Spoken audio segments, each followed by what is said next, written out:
വചനം 8 വാക്കർത്ഥം. ഫഇദാ നുഖിറ എന്നാൽ മുഴക്കപ്പെട്ടാൽ, ഊതപ്പെട്ടാൽ, ഫിന്നാഖൂർ കാഹളത്തിൽ. فإذا نقر في الناقور എന്നാൽ കാഹളത്തിൽ മുഴക്കപ്പെട്ടാൽ അഥവാ ഊതപ്പെട്ടാൽ. വചനം 9 വാക്കർത്ഥം. ഫദാലിക എന്നാലത്, യൗമ ഇദിൻ അന്നത്തെ ദിവസം, യൗമുൻ അസീർ ഞെരുങ്ങിയ ഒരു ദിവസമാണ്, പ്രയാസകരമായ ഒരു ദിവസമാണ്.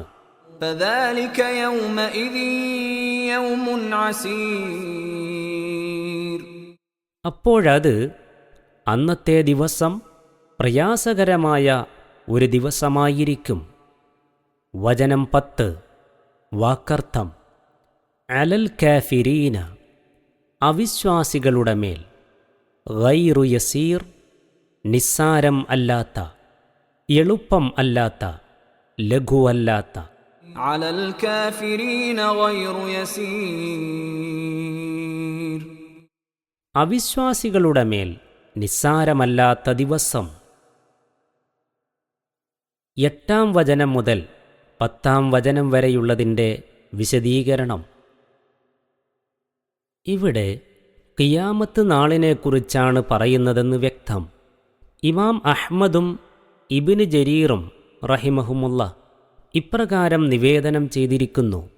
നബി സല്ലല്ലാഹു അലൈഹി വസല്ലം പറയുകയുണ്ടായി, കൊമ്പിൻ്റെ ആൾ കാഹളത്തിൽ ഊതുവാൻ നിയോഗിക്കപ്പെട്ട മലക്ക് തന്നോട് എപ്പോഴാണ് ഊതുവാൻ കൽപ്പിക്കപ്പെടുന്നതെങ്കിൽ അപ്പോൾ ഊതുവാൻ വേണ്ടി കാത്തിരുന്നുകൊണ്ട് കൊമ്പ് വായിൽ വെക്കുകയും നെറ്റി ചുളിക്കുകയും ചെയ്തിരിക്കുന്നു. ആ സ്ഥിതിക്ക് ഞാൻ എങ്ങനെ സുഖജീവിതം കൊള്ളും?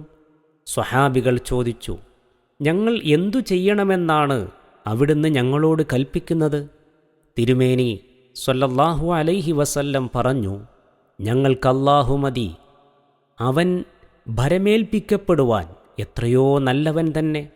ഞങ്ങൾ അല്ലാഹുവിൻ്റെ മേൽ ഭരമേൽപ്പിച്ചിരിക്കുന്നു. ഹസ്ബുനല്ലാഹു വനിഅമൽ വക്കീൽ, അലല്ലാഹി തവക്കൽന എന്ന് പറഞ്ഞുകൊള്ളുവീൻ.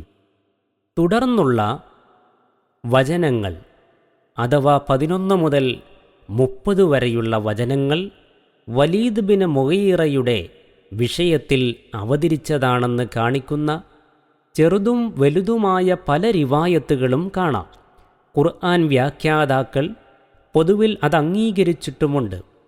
ഇതിൽ വ്യാഖ്യാതാക്കൾക്കിടയിൽ ഭിന്നിപ്പില്ലെന്ന് ഇമാം റാസി റഹിമഹുല്ല പ്രസ്താവിക്കുകയും ചെയ്തിരിക്കുന്നു. പ്രസ്തുത റിവായത്തുകളിൽ ഇബ്നു ജരീർ റഹിമഹുല്ല ഉദ്ധരിച്ച ഒരു റിവായത്തിൻ്റെ സാരം ഇപ്രകാരമാകുന്നു.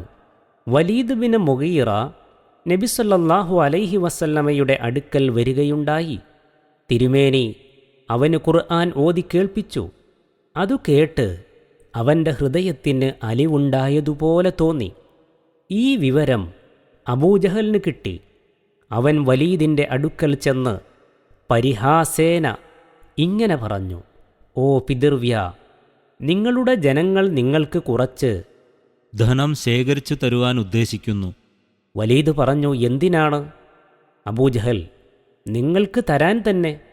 കാരണം നിങ്ങൾ മുഹമ്മദിൻ്റെ പക്കലുള്ളത് ലഭിക്കുവാൻ വേണ്ടി അവൻ്റെ അടുക്കൽ ചെന്നിരുന്നുവല്ലോ. വലീദ്, ഞാൻ ഖുറൈശികളിൽ വെച്ച് ധാരാളം ധനമുള്ളവനാണെന്ന് അവർക്കറിയാമല്ലോ.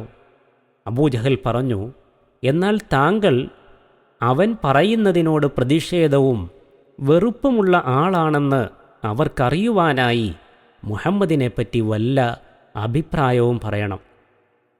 വലീദ് പറഞ്ഞു, ഞാൻ അവനെക്കുറിച്ച് എന്തു പറയാനാണ്? അല്ലാഹു തന്നെയാണ്. നിങ്ങളിലൊരാളും തന്നെ എന്നേക്കാൾ കവിത അറിയുന്നവരും പദ്യമോ പാട്ടോ അറിയുന്നവരുമല്ല, ജിന്നുകളുടെ കവിത അറിയുന്നവരുമല്ല. അല്ലാഹുവാണേ, അവൻ പറയുന്നതിന് ഇവയിൽ ഒന്നിനോടും സാമ്യമില്ല തന്നെ. അല്ലാഹുവാണേ, അവൻ പറയുന്ന വാക്കിനൊരു മാധുര്യമുണ്ട്. അതിൻ്റെ താഴെയുള്ളതെല്ലാം അത് ചവിട്ടിത്താഴ്ത്തുക തന്നെ ചെയ്യും. അത് ഉന്നതമാവുകയും ചെയ്യും. അതിനുപരിയായി ഒന്നും നിലകൊള്ളുകയില്ല. അബൂജഹൽ പറഞ്ഞു, എന്നാൽ അല്ലാഹുവാണേ, നിങ്ങൾ അവനെപ്പറ്റി വല്ലതും പറയാതെ നിങ്ങളുടെ ജനത തൃപ്തിപ്പെടുന്നതല്ല. വലീദ് പറഞ്ഞു, ശരി, എന്നെ വിട്ടേക്കുക, ഞാൻ ആലോചിക്കട്ടെ. അങ്ങനെ അവൻ കുറേ ആലോചിച്ചിട്ട് പറഞ്ഞു, അത് മറ്റു ചിലരിൽ നിന്ന് പ്രാമാണിക്കപ്പെടുന്ന സിഹിർ അഥവാ മാരണം അല്ലാതെ മറ്റൊന്നുമല്ല. ഇൻ ഹാദാ ഇല്ലാ സിഹ്റുൻ യുഅ്സർ. ഈ സന്ദർഭത്തിൽ ദർനി വമൻ ഖലഖ്തു മുതൽ 19 വരെ 11 മുതൽ 30 വരെയുള്ള വചനങ്ങൾ അവതരിച്ചു. വലീദ് മതം മാറിപ്പോയി, ഇനി ഖുറൈശികളെല്ലാം മതം മാറിയേക്കുമല്ലോ എന്ന് ജനസംസാരമുണ്ടായപ്പോഴാണ് അബൂജഹൽ വലീദിനെ സമീപിച്ചതെന്നും വളരെ ആലോചിച്ച ശേഷമാണ് വലീദ് മേൽക്കണ്ടതുപോലുള്ള മറുപടി പറഞ്ഞതെന്നും വേറൊരു റിവായത്തിൽ വന്നിരിക്കുന്നു. മറ്റൊരു റിവായത്തിൻ്റെ ചുരുക്കം ഇതാണ്. നബി അലൈഹി വസല്ലമയിൽ നിന്ന് വലീദ് കേട്ടത് ഹാമീം സജദ എന്ന അധ്യായമായിരുന്നു. അവൻ അതിൽ ആകൃഷ്ടനാകുകയും ഖുർആനെ പ്രശംസിച്ചുകൊണ്ട് പ്രസ്താവന ചെയ്യുകയും ചെയ്തു.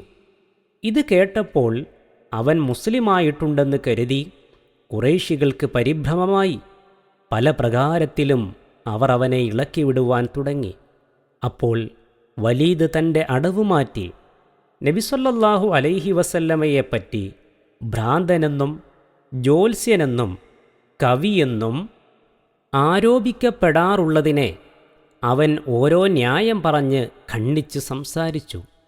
അനന്തരം നബി സല്ലല്ലാഹു അലൈഹി വസല്ലമയെ ഒരു മാരണക്കാരൻ അഥവാ സാഹിർ ആണെന്ന് സമർത്ഥിച്ചു.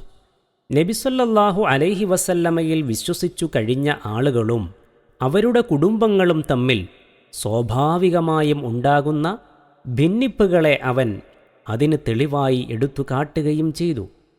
ഖുറൈഷ് ഗോത്രത്തിൽ ബനൂ മഖ്സൂം ശാഖയിലെ വമ്പിച്ച ധനാഢ്യനും നേതാവുമായിരുന്നു വലീദ്. വളരെ കച്ചവടങ്ങളും കൃഷിനിലങ്ങളും അവനുണ്ടായിരുന്നു. മക്കയുടെയും ത്വായിഫിൻ്റെയും ഇടയിൽ പല സ്ഥലത്തും ആടുമാടൊട്ടകങ്ങൾ, കുതിരകൾ, അടിമകൾ ആദിയായ വമ്പിച്ച സ്വത്തുക്കൾ വേറെയും പ്രാപ്തരും ശക്തരുമായ 8-10 ആൺമക്കളുമുണ്ടായിരുന്നു. അവരിൽ ഖാലിദ്, ഹിഷാം, ഉമാറത്ത് എന്നീ 3 പേർ ഇസ്ലാം സ്വീകരിച്ചവരാണ്. സുഖസമ്പൂർണവും ഉന്നത നിലവാരത്തിലുള്ളതുമായിരുന്നു വലീദിൻ്റെ ദീർഘകാലത്തെ ജീവിതം. തൻ്റെ പേരും പ്രശസ്തിയും നിമിത്തം ഖുറൈശികളുടെ വാസനച്ചെടി അഥവാ റൈഹത്ത് ഖുറൈഷ് എന്നൊരു കീർത്തിനാമം പോലും വലീദ് സമ്പാദിച്ചിരുന്നു. അതേ സമയത്ത് നബി സല്ലല്ലാഹു അലൈഹി വസല്ലമയുടെയും ഇസ്ലാമിൻ്റെയും അതികഠിനമായ ശത്രുവായിരുന്നു വലീദ്. അള്ളാഹുവിന് അവനോടുള്ള വെറുപ്പിൻ്റെ കാഠിന്യം താഴെ വചനങ്ങളിൽ കാണാവുന്നതാണ്.